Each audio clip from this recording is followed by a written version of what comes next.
Margaret and H.A. Ray's Curious George Goes to a Costume Party.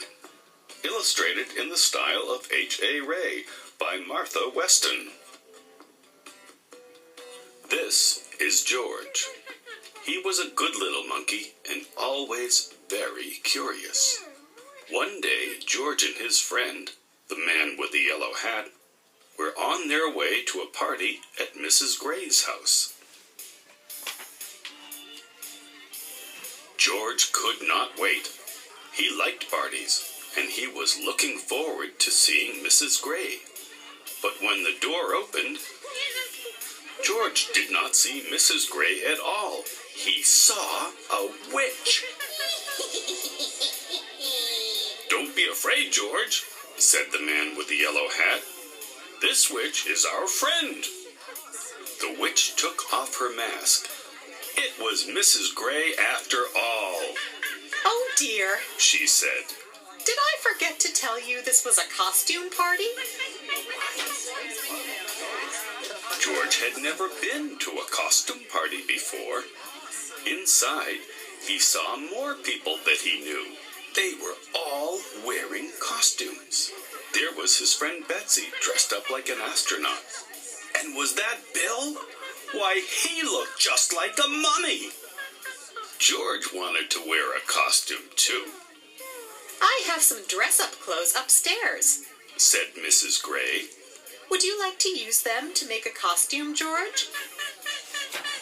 Mrs. Gray took George to a room with a big trunk filled with clothes. "Borrow anything you like, George," she said. "I have just the thing for your friend downstairs." George tried on lots of costumes. The first was too big. The next was too small. Another was too silly. And this one was too scary. At last, George found a costume that was just right. George was a rodeo cowboy. He wore a vest and pants with fringe. He even had a lasso and a hat. If only he could see himself in the mirror. George was curious. Could he see himself if he stood on the bed? No, he needed to jump higher.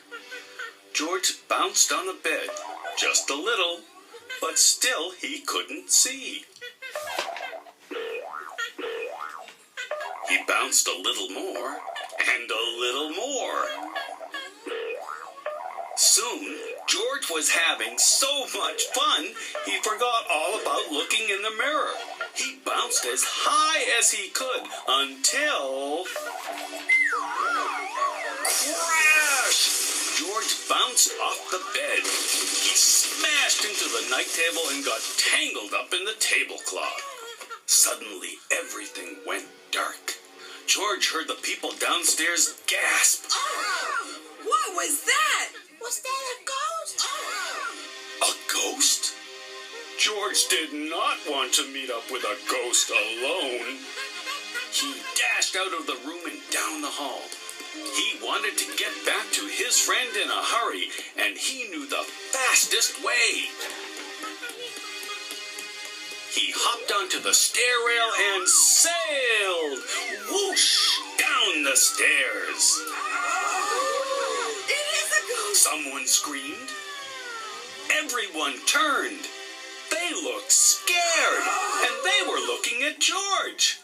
The ghost must be right behind him. George flew off the rail and landed, plop, in the arms of a farmer. But this wasn't really a farmer. It was his friend, the man with the yellow hat. Soon, everyone stopped looking scared and started to laugh. "That's not a ghost, that's a cowboy," laughed a policeman. That's not a cowboy, that's a monkey! Giggled a princess. That's not just any monkey, said Betsy. it's Curious George! Everyone clapped and cheered. They liked George's Halloween trick. gave us a good scare, George. said Mrs. Gray. And I'm glad to see you found some interesting costumes. Now, why don't I take your ghost outfit so you can join the party? After the guests bobbed for apples, lit jack-o'-lanterns, and played some party games, prizes for the best costumes were handed out. There was one prize for Betsy, and one for Bill, and 2 for Curious George, You were the best ghost and the best cowboy, George. said Mrs. Gray. Everyone had a good time at the party, especially George. Too soon it was time to say goodbye. Good night, George. Happy Halloween! Please subscribe to my channel for more stories.